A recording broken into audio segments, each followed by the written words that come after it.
Well, as you heard just a few moments ago, Malala wasn't the only young woman who lived through that Taliban attack last year. Two other girls were shot on the bus in Pakistan, and while their injuries weren't as serious as Malala's and their names not as well known, the stories of Shazia Ramzan and Kainat Riaz are just as compelling. Our Nahlah Ayed met up with them recently in the United Kingdom. Surely, only in a fairy tale could school look anything like this.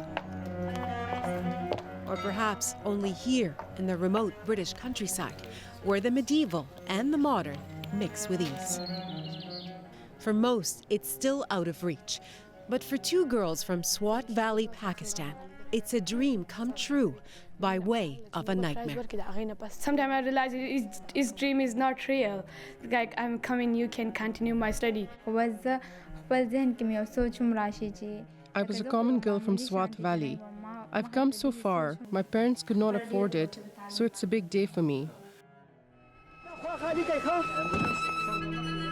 The same nightmare that disrupted Malala's life a year ago also upended theirs. Shazia and Kainat rode the same school bus, shot by the same Taliban's gun.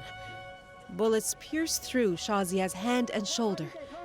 Kainat was hit in the neck. In that moment, they too forever ceased to be ordinary schoolgirls. No nightmares? No, I have nightmares. You have nightmares? Yeah. Still today? Yeah.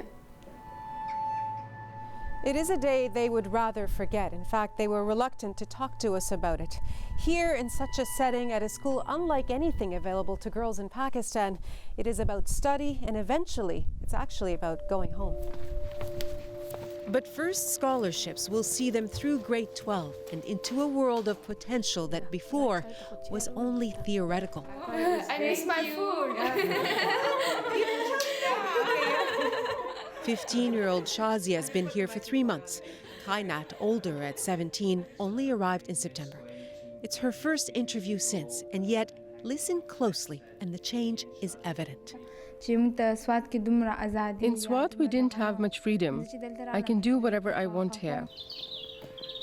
Impossible not to compare with the life they once lived in Swat Valley not long ago. In an unstable part of the world, often inhospitable to girls, or just inhospitable. Like in Pakistan, I am sleeping in the middle of night, is blasting. So everyone, my brother and me, and like all is scary because in the middle of the night is bomb blast. What they had to contend with at times just to get an education. Like when the Taliban were in charge and decreed in early 2009 that girls could no longer study.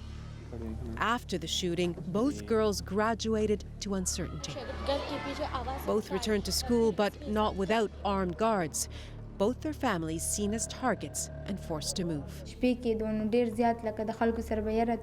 People were very scared, especially after the Malala incident. They blew up a bomb behind my house, and after that, the fear grew a lot. An idyllic world away, such concerns are hard to imagine, never mind comprehend. Yet even in the UK, even in Canada, there are girls regularly denied an education. In their books, inexcusable anywhere. Education is really important wherever you are. It doesn't matter what country you live in. Hello, my name is Shazia. I'm from Pakistan. Away from Malala's limelight, her seatmates are starting to bask in their own, transformed from adolescents to advocates. They could never have imagined that when life took a terrible turn, they'd be so profoundly changed. They say before they dreamt only as individual girls. After, they dreamed for a whole nation of them. Kainat describes their suffering as sacrifice. Since the incident happened to us, there have been a lot of changes in Pakistan, particularly in Swat.